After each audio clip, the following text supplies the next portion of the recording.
Mbak, tenang aja. Nggak mau. Tapi katanya nggak jalan-jalan ibu. Biarin aja, nggak apa-apa Mbak, nggak apa-apa. Yang berkepentingan bukan cuma ibu, mohon maaf. Ya, tapi kan saya merasa dirugikan. Kalau memang kayak gitu kan harusnya pihak sini. Video penumpang kereta api adu mulut dengan petugas pengamanan stasiun di dalam kereta api Purwojaya relasi Purwokerto Gambir viral di media sosial.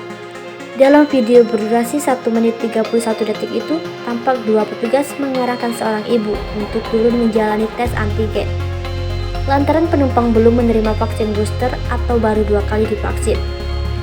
Saat diminta turun untuk mengurus tes antigen, penumpang tersebut mulanya menolak.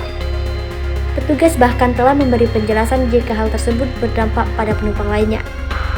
Selanjutnya, setelah didatangi seorang petugas keamanan yang lain, penumpang tersebut akhirnya bersedia turun. Manajer Humas PT KAI Daob 5 Purwokerto Ayep Hanapi menjelaskan, peristiwa tersebut terjadi di kereta api Purwojaya relasi Purwokerto Gambir, Jumat 29 Juli 2022. Petugas stasiun lantas mengarahkan penumpang tersebut untuk tes antigen. Namun, ibu itu tidak bersedia.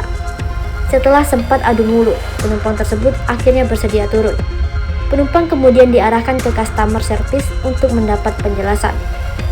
Selanjutnya di atas kereta api, petugas memberi penjelasan terkait persyaratan naik kereta api jarak jauh. Akibat peristiwa itu, keberangkatan kereta api Purwojaya mengalami keterlambatan 16 menit. Dari yang seharusnya pukul 16.02 waktu Indonesia Barat menjadi pukul 16:18 waktu Indonesia Barat. Setelah diturunkan dari kereta api Purwojaya, kata Ayep, penumpang tersebut kemudian menjalani tes antigen dan melanjutkan perjalanan menggunakan kereta api Senja Utama Solo.